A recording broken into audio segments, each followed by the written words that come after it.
Welcome, and thank you for your interest in the Bulldog Blueprint Community Engagement Program. The intent of this video is to prepare attendees of the virtual session of CES number 1 on April 27th or April 29th prior to those meetings.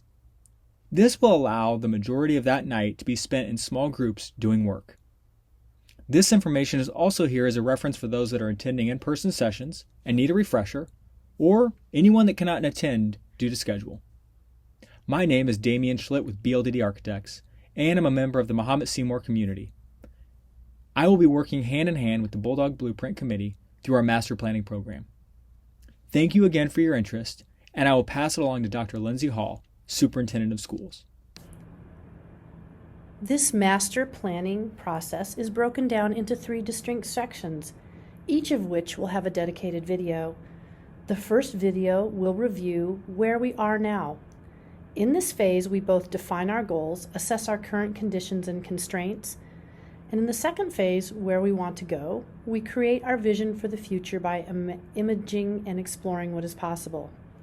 Finally, we'll explore how do we get there. This third step is when we develop, evaluate, and choose our solution that is found best to deliver the strategic objectives and vision of the district's future educational environments.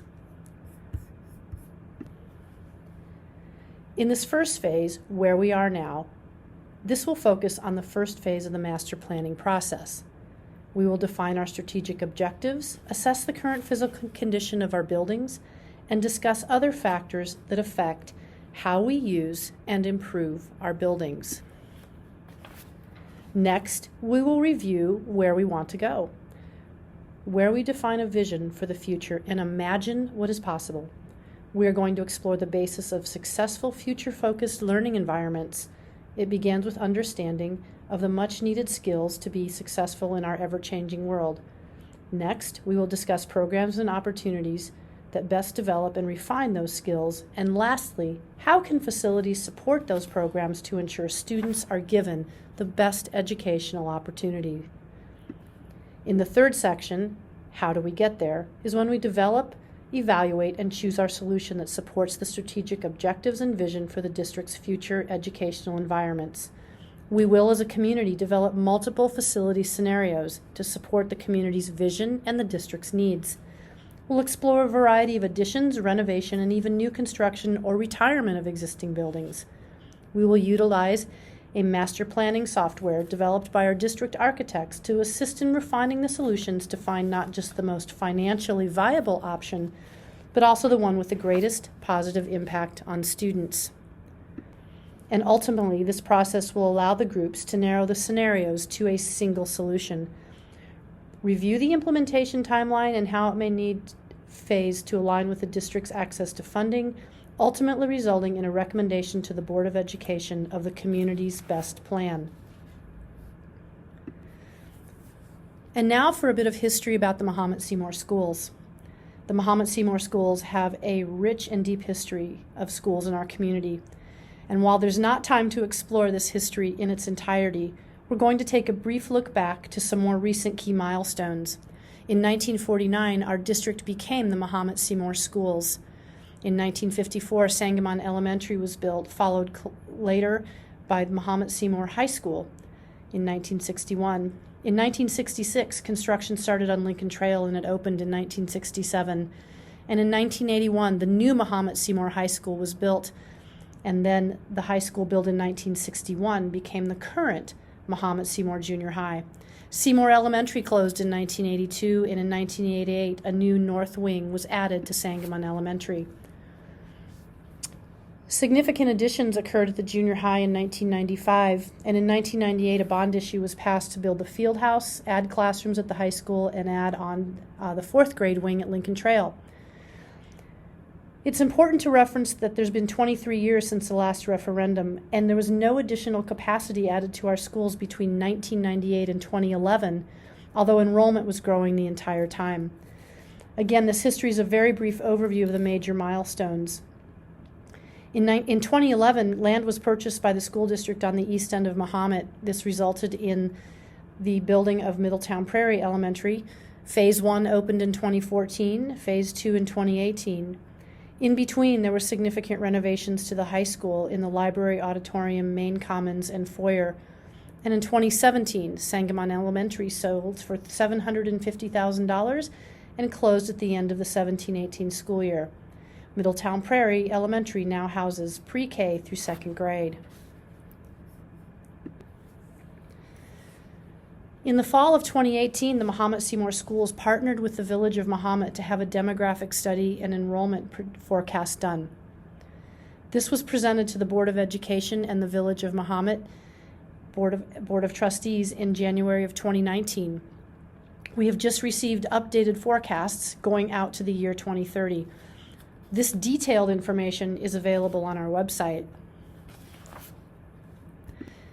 Historically, our district continues to grow. This graph shows that from 2009 to 2020, there has been a 20% increase in enrollment in the Mahomet-Seymour schools.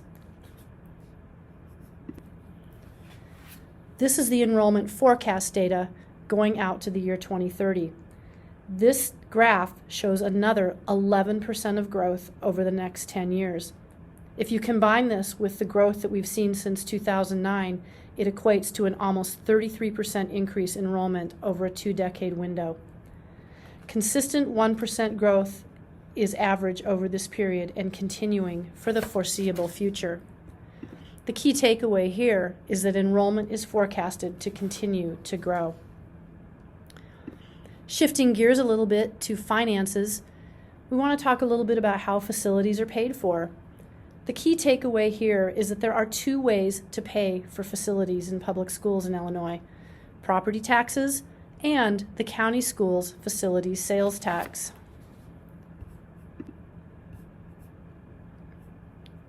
The Mahomet-Seymour schools receives about 60% of all of the property taxes that are paid by residents, businesses, and other entities. Here is the exact breakdown of the percentage of property taxes for each taxing body. Depending upon where you live in the school district, you may or may not be subject to all of these tax rates. But if you live in the school district, you are definitely subject to the school district's tax rate. Again, the school districts account for almost 60% of the property taxes that are gathered.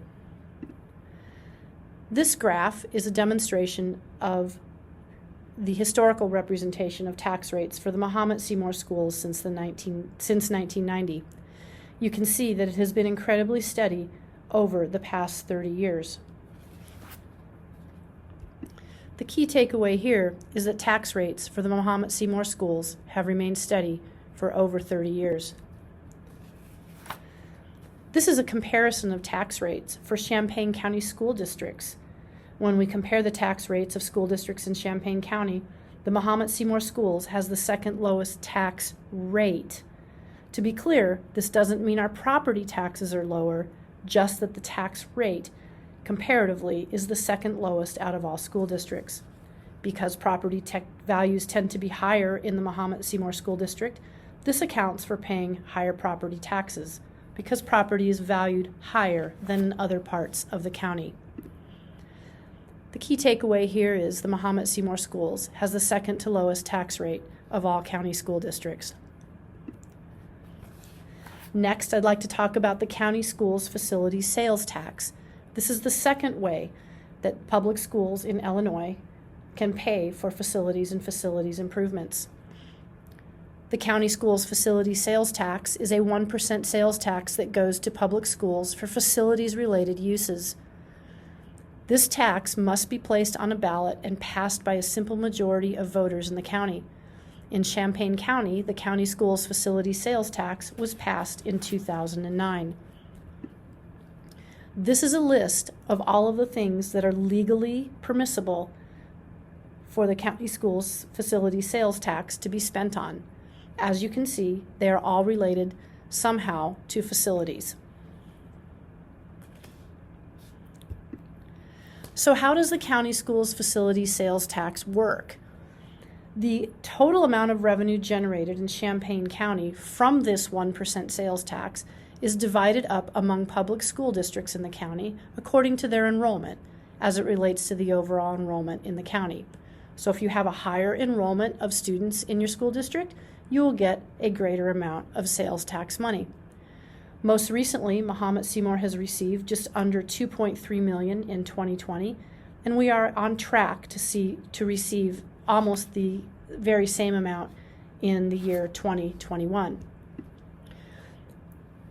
This is a history of the sales tax revenue that the school district has received. We did see a slight decrease in sales tax revenue due to the COVID-19 pandemic in 2020. However, internet sales tax started flowing to us on July 1st, 2020, and that undoubtedly helped contribute to the revenue and offset some of the loss due to the pandemic. We're on track to receive about the same amount of revenue in 2021 that we did in 2020. How has the sales tax been used in the Mahomet-Seymour schools? Well, there are three main ways. First of all, we set aside a certain amount each year for various projects in our buildings: air conditioning, roofing repairs, etc. We are also paying off debt. One way to use the sales tax is to pay off debt because the sales tax is a reliable, consistent revenue stream. The county school's facility sales tax can only be repealed by a majority vote in a referendum for the county, and even then only if there are no school districts using this revenue to pay off debt. And finally, alternative revenue bonds are paid off through sales tax instead of raising property taxes. The key takeaway here is that the county school's facility sales tax is a reliable, consistent source of revenue. Many improvements have been made in the Mahomet-Seymour schools with this source of revenue. As Dr. Hall introduced, a key component of this first phase of our master planning process is the assessment of our current conditions. While Dr. Hall introduced us to issues like finance and student enrollment, I'm here to discuss our assessment of the district's facilities. When assessing our current facilities, we must consider both the physical and functional needs of our buildings. Physical needs not only relate to our current issues, but must also take into consideration replacement and repairs to our buildings needed over the life of our 20-year master plan. Functionally, we must consider current needs related to enrollment and class size, but similar to our physical needs, we must take into consideration the future educational needs of our district. First, we will review the physical needs of our existing facilities. This needs assessment was completed through facility tours by the district staff in conjunction with their design team. The design team included myself, the district's architect from BLDD Architects, and also included engineers from Brick Partnership to review building systems, and from Core Construction to ensure a voice from the construction world was part of the efforts. This team together walked the buildings, coordinated the needs identified, and identified order of magnitude dollar figures related to the current facility needs. This team will then work as we review potential master plan solutions, applying similar thinking to the development of those planned budgets in the future. Our site investigation included a review of all building components, ranging from electrical and lighting to heating, ventilation, and air conditioning, even roofs and site needs. Besides a new secured entry consideration for the junior high school, all needs at the buildings relate to repair or replacement of existing systems and do not include any functional improvements to the facilities.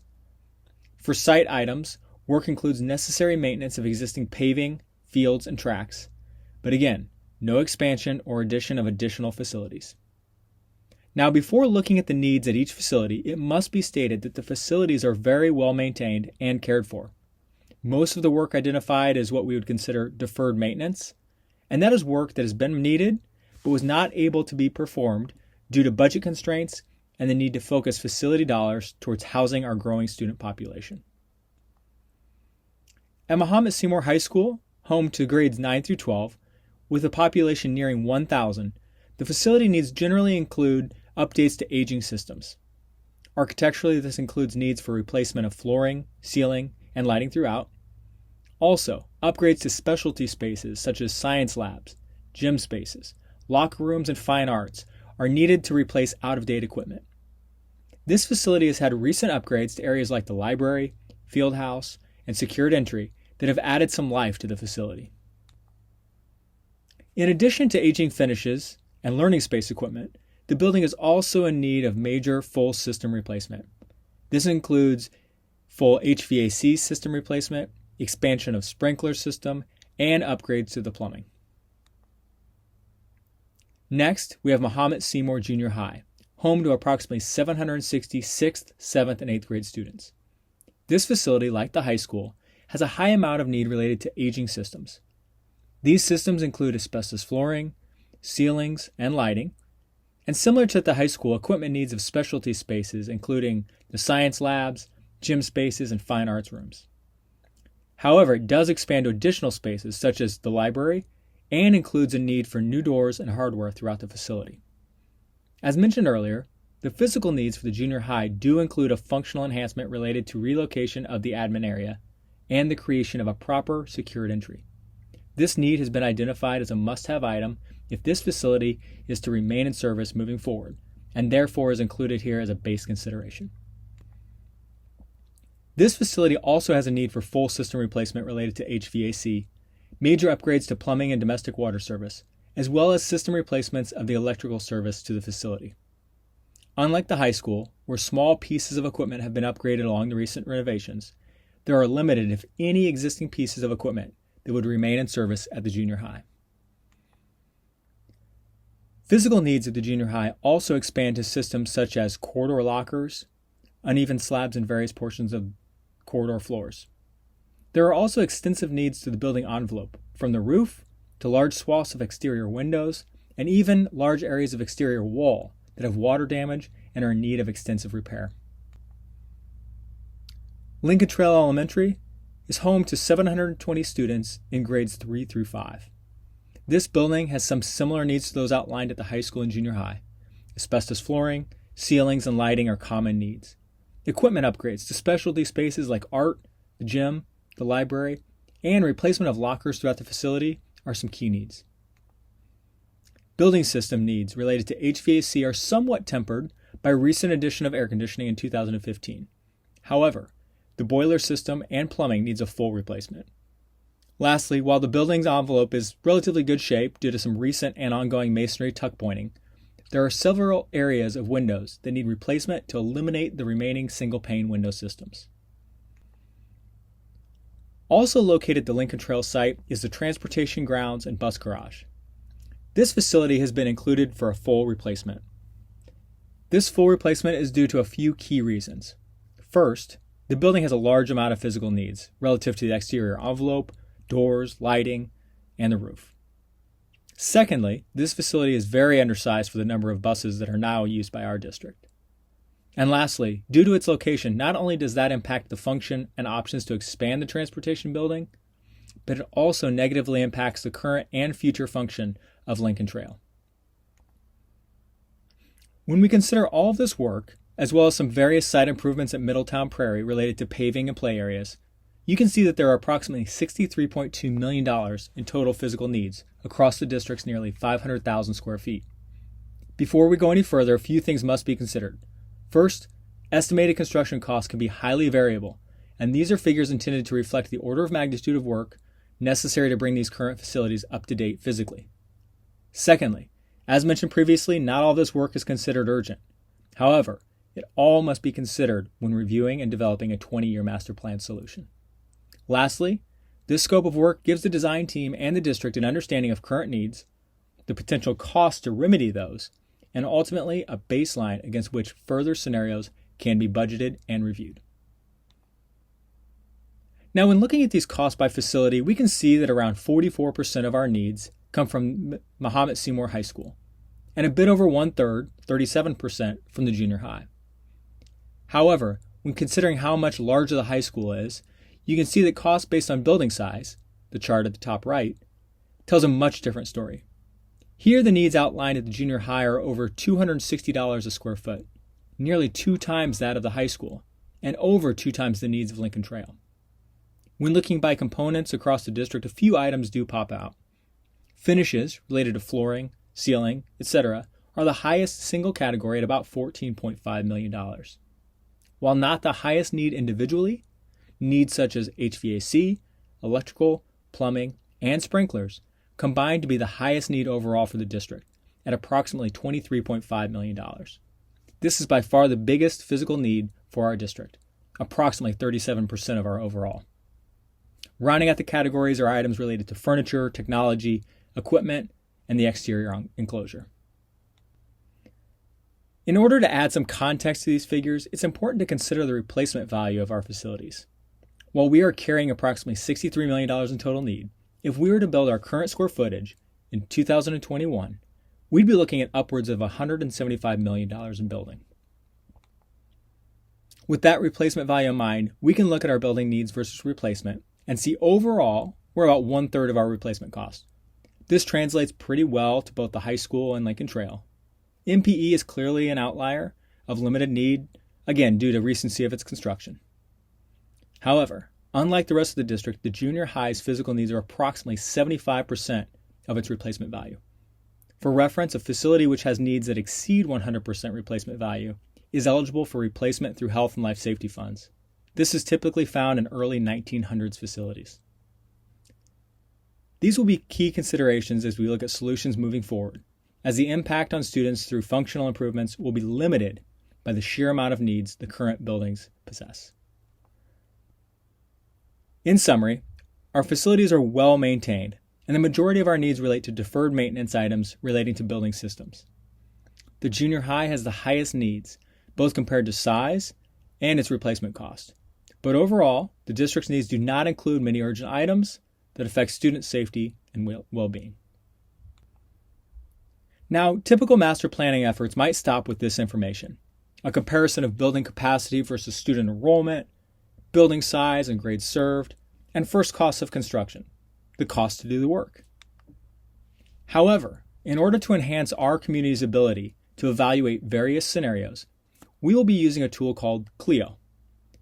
This is a master planning analysis software that my firm has developed that allows us to go beyond simple comparison of first costs. Clio doesn't use only first costs, but rather life cycle costs, which also include energy used to heat, cool, and light a facility, operations and maintenance costs, and renewal costs of aging components. The other key consideration is a functional assessment: how well a building is functioning for the district. Simply put, how well does a building function as a school? This assessment grades a facility A through F on 6 categories: the site, which includes traffic, building systems relative to comfort of users, maintainability, how easy can we keep up the facility, safety and security of a building, not only to keep people out, but also to safely evacuate. There are 2 key items, which are program support and educational environment. Program support relates to how well the facility supports the delivery of our district's educational goals. This requires flexibility, a variety of sizes of spaces, and quality specialty areas to support programs such as art, science, and STEM.